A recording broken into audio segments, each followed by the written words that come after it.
Why did you choose franchising as a vehicle to grow and scale the business? Brands that are looking to now become franchise ready. So someone has an existing business, they're doing well, and now they're considering franchising as a vehicle to grow. What advice would you give them as they go through that process? And what's your vision for the brand over the next few years? What are your goals for the brand?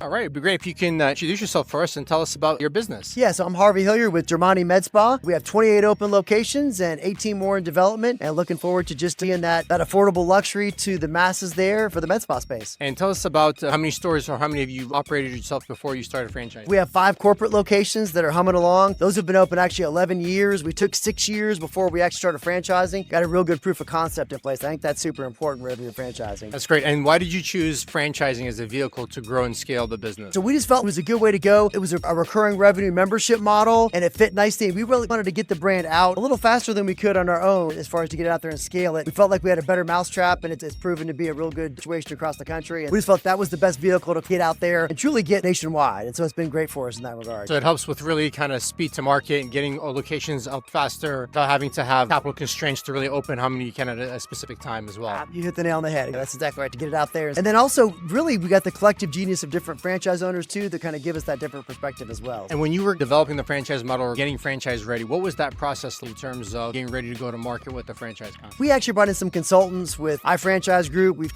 teamed up with Brand One, some different folks that have been helpful and instrumental to us as well too. So I think seeking that counsel, not doing it on your own. We've got a great attorney group with Lathrop GPM. Just surrounding yourself with people that well versed in things. It's really important to get out and dedicate those resources as well too. It's about having the right team in place to help build a franchise model, and I'm sure that continues as you now have to support franchisees. How does that support system look like for you for the franchisees that you offer? So we've got a great internal team. The good news is when you operate corporate locations, you've actually got folks that have run businesses before too. So we've got actual operators that come in and support. So we've got franchise business coaches that have been running locations for 5 years for us. So that's been a real positive for us as well too. In addition to building the marketing support internally, as well as our operations team and things like that, so having folks that have actually done it and can do every part of the business, I think is super crucial as well too. And what's your vision for the brand over the next few years? What are your goals for the brand? If we continue to grow strategically, I'm a big under promise over deliver kind of person, but I think certainly within the next 5 years, having 100 open locations and then just continue to grow. There's probably, our white space is probably 800 locations throughout the United States. Continue to grow that strategically and then just take advantage of different market opportunities. Brands that are looking to now become franchise ready. So someone has an existing business, they're doing well, and now they're considering franchising as a vehicle to grow. What advice would you give them as they go through that process? Make sure you get a proof of concept first. Have the proof of concept there because you got to have that down. Make sure it works. Make sure it's reproducible and scalable and something that you can easily teach the average person. That's the biggest advice I would give for sure. Thank you so much for your time today. Congratulations on all your success. Do you want to franchise your business and take it to a whole new level? Click the link below to schedule a free consultation today.